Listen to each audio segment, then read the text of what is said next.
Alright, people, there's been a lot of talk about this book series, this movie series called Faglight. That doesn't... Twilight, there we go, Twilight. It's Twilight.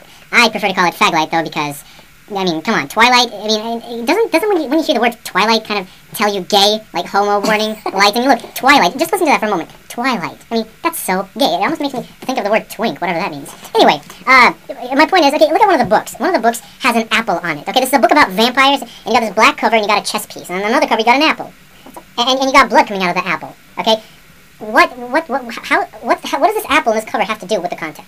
That's one. Another thing, this is supposed to be about a vampire that falls in love with Bella, a human being, and so that means he's straight. But then why does Edward look so gay? I mean, look at his hair, look at his face, and his half-closed eyes. That guy's a perfume parlor snake. He's a gay male model. What's he doing in a movie crooning all over a chick? I mean, come on. That's one thing. Another thing, there's this douchebag, Jacob. I think they put him in just in case the public would think that Edward is too gay. That was kind of the backup plan. So they put in Jacob, and Jacob thinks he's doing a good job until fans realize that they hate him and they kind of want to kill him. So, you know, why go putting people in jail for random acts of violence against a story that promotes such violence in the first place?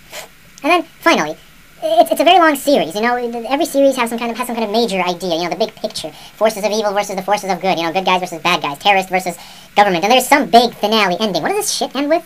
I don't even remember. That's how insignificant it was. You have this humongous build-up, this big crescendo, and it ends up at nothing. It's like you blow up a balloon, you keep blowing it up and inflating it, and then you puncture it with a needle, and it doesn't pop. Because it has no story. I mean, in terms of how it's made, they just were assuming that all these 12-year-old girls are going to just watch this guy named Jacob take off his, so they'll see his abs or something like that. Exactly. It technically worked, and this is kind of weird, but I forget which of the characters, but it seems that the male characters have a problem. They did so much modeling in their time as a model that they like taking their shirt off too much. I mean, you know, I've seen decent movies without even seeing any skin on the main character, and the movie was perfect. What's up with showing skin? I mean, did you ever ask yourself the question, who is the main audience for this motion picture and the book? Is it that bad of a storyline that they absolutely have to involve exactly. showing skin? And unless you involve something sexual, people will not watch it. That is the impression I'm getting. I mean, none of the action scenes were interesting, none of the drama was interesting, none of the love scenes was interesting. You know, I find very little interesting except for like maybe some special effects that they use in the technical side of the movie, how they made it. But as far as the story and anything else, I wouldn't waste 50 cents on watching that movie. If you gave me $4 million and the throne to the world, I would not accept it if the price was watching and reading everything there was to read.